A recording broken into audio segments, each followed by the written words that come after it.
All right, let's try this again. So I was talking about energy transmutation. I may splice these two together or make two different videos of like part 1 and part 2 because the video cut off again. This happened multiple times now. But anyways, I was talking about energy transmutation through intellectual understanding. So basically, the way that you do it through the intellect is to literally you witness yourself over and over and over again. So you witness yourself shifting from one perspective to another perspective to another perspective.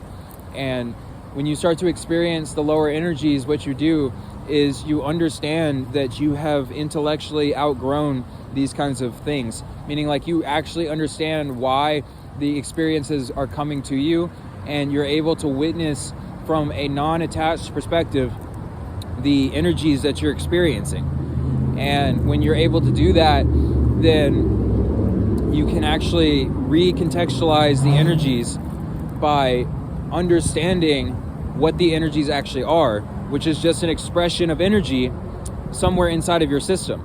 And that expression of energy inside of your system is being interpreted by your mind. And then your mind interpretation is causing you to label that feeling, and then you call it either good or bad. And so transmutation is literally just the relabeling of those things in your mind from understanding that, it's basically like seeing that, say, anger or sadness or any of that kind of stuff is just an interpretation of a specific energy. And if you just reinterpret that energy, then the energy changes to be correlative with what your reinterpretation of it is, because it's all subjective.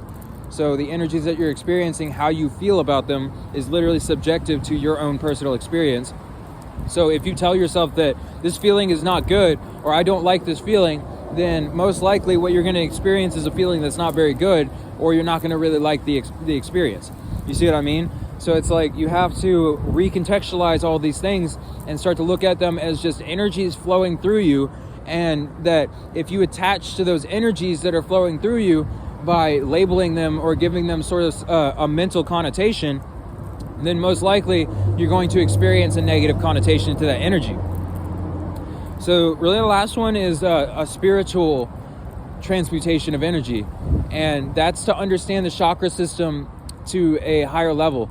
And you start to integrate the understandings that you have of the chakra system into the understandings that you have of energy, and you start to correlate the energies that you're experiencing with the actual chakras that you're experiencing at the same time. So what you do is, like, say that you feel uncomfortable, or you say you feel anxious or anything like that, you would correlate that to the root and sacral chakras. You would then do something in order to rebalance those root and sacral chakras. So you would literally find an activity that is meant to balance the root and sacral chakras, and then you would do that activity and then feel into how you feel after you're done with that, and then kind of like feel into the difference of like how you felt before.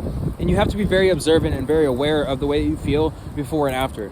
But you feel into how you felt before, and then you do the activity, and then you feel how you feel after, and then you consciously choose in that moment that you would rather redirect your attention to the way that you felt after than you did before, just because it felt better.